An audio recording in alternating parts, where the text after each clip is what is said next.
Bajaj finance की बात कर लेते हैं। मयूरेश जोशी जुड़ चुके हैं। मयूरेश, बाजार को सरप्राइज कर रहा है बजाज परफॉर्मेंस, लाइव अपने नंबर्स में भी और कमेंट्री में भी। जो कल कमेंट्री आई है, ये देखिए डायरेक्टर साहब, इस पे वापस आते हैं। बजाज फाइनेंस की बात खत्म कर लेते हैं पहले। बजाज फाइनेंस में तेजी चल रही है 1 महीने से मयूरेश। बहुत शॉर्ट था बाजार कि ग्रोथ स्लो डाउन हो जाएगी वगैरह वगैरह। 1 हफ्ते 10 दिन से जो अच्छी तेजी पकड़ी है बजाज फाइनेंस के स्टॉक ने, डायरेक्टर साहब लेके आइए 1 महीने का ग्राफ। और अब ये गाइडेंस 24-25 से बढ़ा के 28-30, जब 27% ग्रोथ आई थी पिछले क्वार्टर, लोगों को लगा अब ये 22-25 तक पहुंच जाए, बट उन्होंने इस बात का खंडन किया। ये देखिए 1 महीने में 500 रुपये चला है, जबरदस्त। आपको लगता है कि बाय ऑन डिप्स अभी भी रखना चाहिए बजाज फाइनेंस में? रिजल्ट के बाद का ट्रेड कैसा है? कमजोरी लगती है, बाय ऑन डिप रखती है, तेजी जारी रहेगी? मयूरेश। मॉर्निंग अजय जी। नहीं, टू अ लार्ज एक्सटेंट जैसे आपने राइटफुली कहा, आई थिंक जो एक मूव आई है, आई थिंक वो थोड़ी प्रीएम्प्टिव मूव थी आफ्टर द रिजल्ट्स, जो एक प्री रिजल्ट्स रिलीज इन्होंने पेश किए थे। तो कहीं ना कहीं आई थिंक जो नतीजे आए हैं उसको बाजार के हिसाब से और प्राइस के हिसाब से फैक्टर इन हो चुका है।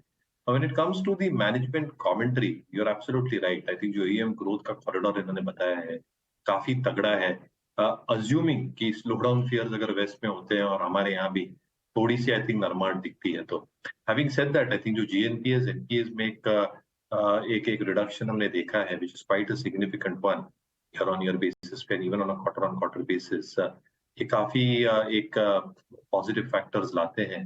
बिकॉज रिटर्न रेशियोज काफी तगड़े रहेंगे, the NIMS should get maintain. थोड़े टेपर डेफिनेटली हो सकते हैं अगले कुछ तिमाहियों तक, but return ratios I think will remain extremely robust. On top of that अगर आप इनका कस्टमर बेस देखें, I think that has been growing at a very, very fast pace.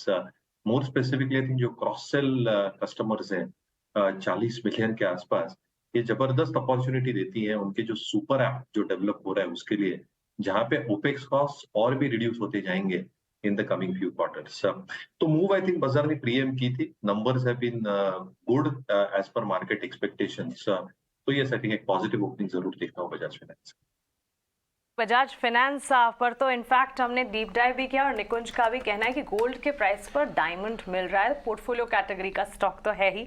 Mayuresh, good morning. Bajaj finance के साथ साथ लाइफ इंश्योरेंस प्लेस पर भी आपका आउटलुक एक बार हम जानना चाहेंगे, क्योंकि एचडीएफसी लाइफ और एसबीआई लाइफ के नंबर्स कल बाजार बंद होने के बाद आए और नतीजे जो है एसबीआई लाइफ के इनलाइन रहे। एचडीएफसी लाइफ की अगर बात करें काफी मजबूत नतीजे। ग्रॉस प्रीमियम इनकम की अगर बात करेंगे 36% का इजाफा सालाना आधार पर देखने को मिला है। साथ ही इनके मुनाफे के फ्रंट पर भी हमने देखा है ठीक ठाक नंबर, सेट पॉजिटिव ही देखने को मिला है। कैसे देखे लाइफ इंश्योरेंस प्ले को फिर?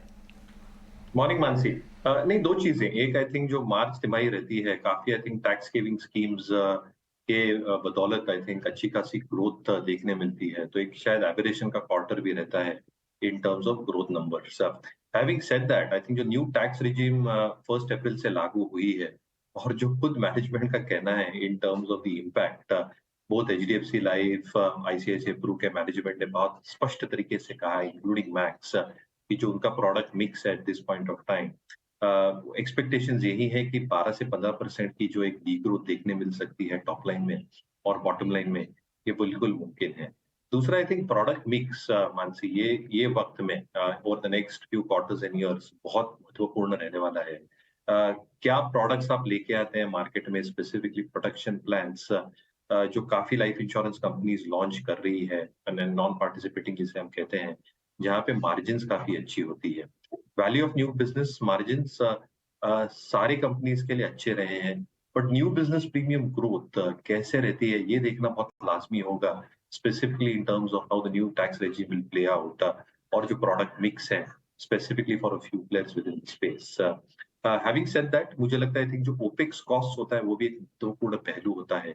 एचडीएफसी लाइफ आईसीआईसीआई ग्रुप के लिए ओपेक्स कॉस्ट थोड़े हायर साइड पे है।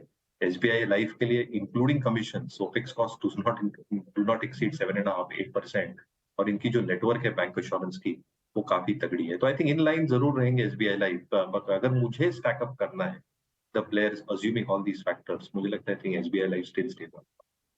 ऑलराइट, तो आपको एसबीआई लाइफ पसंद आता है फंडामेंटली। ट्रेड कहाँ बनता है? एक बार एचडीएफसी लाइफ प्रशांत आप बताएं, फिर किरण से एसबीआई लाइफ समझेंगे। प्रशांत एक बार चार्ट चेक करके बताएं, एचडीएफसी लाइफ पे आज ट्रेड बनता है? तो ओवरऑल अगर हम पिछले कुछ दिनों में देखें तो जो 2 दिन पहले जो मूव आई थी वो काफी सरप्राइजिंग थी। अब एक थोड़ा डिप लेके सपोर्ट पे आया जो करीबन 530 के आसपास हो रहा है और 520। मुझे लग रहा है कि आप 510 का स्टॉप लॉस रख के इसमें बने रह सकते हैं, बट स्ट्रिक्टली 510 का स्टॉप लॉस रखिए। 510 के नीचे क्लोज हो जाए तो लॉन्ग इसमें से एग्जिट करने होंगे। जब तक 510 इंटैक्ट है मुझे लग रहा है ये नेक्स्ट लेवल यानी 540-45 तक जा सकता है। तो आप होल्ड करेंगे जब तक आप 510 के लेवल को वॉच कर रहे हैं और 545 ऊपर का टारगेट है आपका। ठीक है, आपकी कन्विक्शन क्या है किरण? एसबीआई लाइफ पे आपका क्लियर ट्रेड दिखता है या आप भी लेवल्स के हिसाब से ट्रेड करेंगे?